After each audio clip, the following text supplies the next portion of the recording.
Seguimos com as repercussões da semana. Gente, lembra daquela MP que aumentava o imposto que foi colocado em votação no Congresso Nacional, mas o requerimento para analisar acabou sendo derrubado e a MP não foi analisada? Então, os aliados do governo ainda seguem repercutindo, tentando entender o que de fato aconteceu. E nas redes sociais, até mesmo as legendas ligadas ao governo Lula têm feito várias discussões sobre o aumento do IOF também. André Anelli, o que está acontecendo? O que essas legendas ligadas ao governo estão dizendo nas redes sociais? Ótima tarde a você.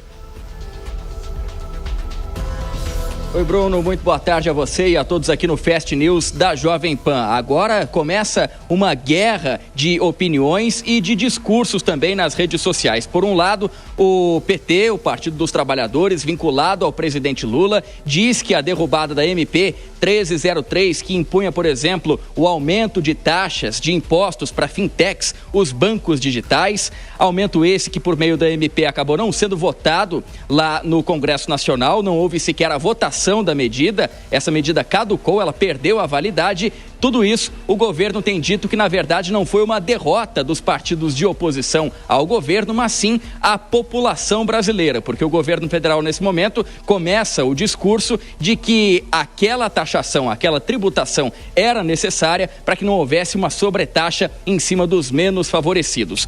Por outro lado, existe o discurso da oposição ao governo federal de que essas cobranças de impostos iriam recair sobre a população, uma vez que bancos digitais, alguns desses serviços acabam atendendo também, principalmente, aquelas pessoas menos favorecidas de mais baixa renda. Então, o que se percebe nesse momento é um discurso contra o outro nas redes sociais. E, por conta disso, então, o governo federal vem movimentando as redes para fazer com que hashtags, ou seja, movimentos de discurso sejam engajados por parte da população para aí também acabar contribuindo com a popularidade do presidente Lula, que segue em um viés de alta depois que, com a ajuda do Congresso Nacional, foi aprovada por unanimidade a faixa de isenção, o aumento da faixa de isenção para quem ganha até R$5.000, isenção do imposto de renda para quem ganha até R$5.000 mensais e uma contribuição gradual para quem ganha até R$7.350. O governo,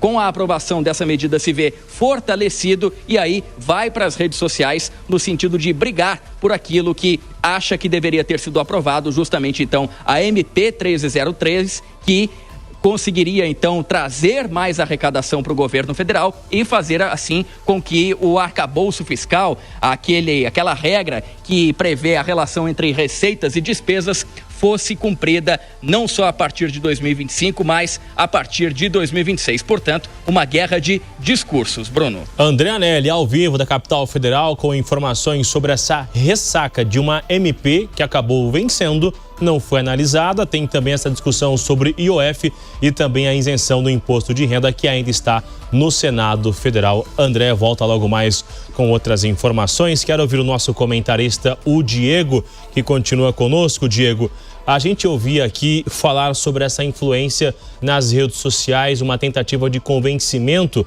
e há ainda de se entender que a esquerda, os aliados do governo, ainda é um pouco analógico sobre as redes sociais, não consegue ter o mesmo avanço que a oposição tem conseguido ter nas redes sociais para se comunicar em momentos tão importantes como esse dentro do Congresso Nacional? Sem dúvida, Bruno. Isso é algo que se percebe com muita facilidade, é inclusive também validado em muitos estudos. Os políticos da chamada direita brasileira têm uma facilidade muito maior de propagarem os seus conteúdos na internet do que os políticos da esquerda.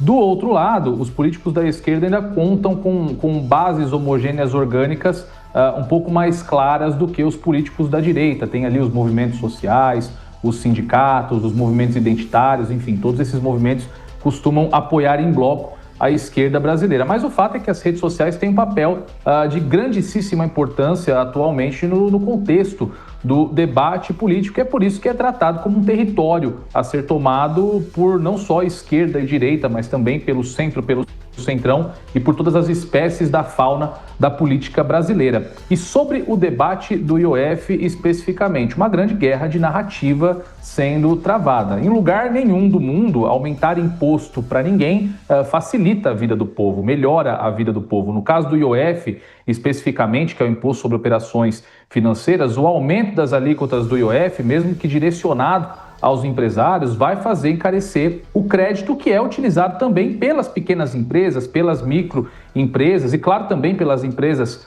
maiores, pelas grandes empresas. E isso, evidentemente, será repassado ao consumidor na ponta. Não existe aumento de imposto que facilite a vida dos mais pobres. Todo aumento de imposto acaba encarecendo, seja diretamente, seja indiretamente por meio do repasse na cadeia, principalmente a vida de quem paga mais imposto no Brasil, que são as classes menos favorecidas. Então, tudo que nós estamos acompanhando nas redes sociais, independentemente de quem tenha maior ou menor domínio sobre o campo, são narrativas que não correspondem à realidade, que não são acompanhadas de dados reais sobre o que o aumento do IOF realmente tem como impacto na economia brasileira.